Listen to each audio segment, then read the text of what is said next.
Assalomu alaykum. Kollagen hozir hamma yoqda. Kukunlari, kremi, ichimliklari. Lekin rostdan ham kollagen ishlaydimi yoki bu reklamniy hiylami? O'sha haqida bugun gaplashamiz. Kollagen nima o'zi? Kollagen inson tanasidagi eng ko'p oqsil bo'lib, bizni bo'g'imlarimizda, suyaklarimizda va sochimiz, undan tashqari tirnoqlarimizda ham uchraydigan oqsildir. Kollagen miqdori 25 yoshdan keyin sekin-sekin kamayishni boshlaydi. Agarda siz shakarli mahsulotlarni ko'p iste'mol qilib, sigaret cheksangiz yoki quyoshda ko'p yuradigan bo'lsangiz, kollagen miqdori juda ham tez pastlashishni boshlaydi. Magazinlarda har xil kollagen turlarini ko'rgan bo'lsangiz kerak.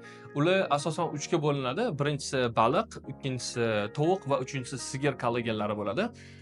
Biz sizga gidrolizlangan kollagenni maslahat bergan bo'lardik. U baliq bo'lishi mumkin, tovuq bo'lishi mumkin yoki sigir kollageni bo'lishi mumkin. Nega gidrolizlanganini maslahat beramiz? Chunki agarda uni iste'mol qilsangiz, sizni organizmingizga tezroq so'riladi va ko'proq va yaxshiroq ta'sir qiladi. Ilmiy tadqiqotlarga qaraganda 8-12 hafta davomida kollagen ichilsa, teri namligi, elastikligi, bo'g'im og'rig'iga qarshi yordam beradi. Agarda sizga kimdir kollagen 1 hafta ichsangiz, 2 hafta ichsangiz yordam beradi deyotgan bo'lsa, ana o'shanda kim yolg'on gapirayotganligini bilib olsangiz bo'ladi. Kollagen tabiiy narsa bo'lsa, tabiiy oshirish iloji yo'qmi degan savolingiz bo'lishi mumkin. Bu savolingizga javobimiz ha. Agarda siz ko'proq mevalar yeydigan bo'lsangiz, ko'proq suyakka qaynagan sho'rva ichadigan bo'lsangiz, baliq terisi yoki tuxum yeydigan bo'lsangiz, ovqatlardan kollagen olishingiz mumkin. Eng asosiysi vitamin C bo'ladigan ovqatlarni ko'proq yeyish. Undan tashqari, siz quyoshdan o'zingizni himoya qilishingiz kerak. Har kuni SPF sursangiz, stressni kamaytirsangiz va yaxshi uxlasangiz, kollagen tabiiy sizda oshishni boshlaydi. Biz o'zimiz kosmetika bo'yicha ishlaganimiz uchun bitta noto'g'ri fikrni juda ham ko'p eshitamiz. Agarda siz kollagenli kremni o'zingiz tanangizga sursangiz yoki badaningizga sursangiz, u terini chuqur qatlamigacha yetib boradi degan gap.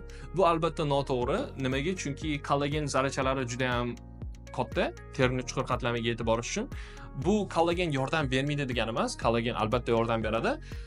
Faqatgina u sizni teringizni namlab berishgagina yordam berishi mumkin. Shuning uchun nima qilish kerak desangiz, kollagenni kukuni yoki kollagen tabletkasini ichishni maslahat bergan bo'lardik. Birorta savollaringiz bo'lsa, kollagen haqida bemalol yozib qoldirishingiz mumkin. Hamma savollarga qo'ldan kelgancha vaqtida javob berishga harakat qilamiz. Keyingi videolarda yanada ko'proq tema haqida gaplashamiz. Rahmat katta.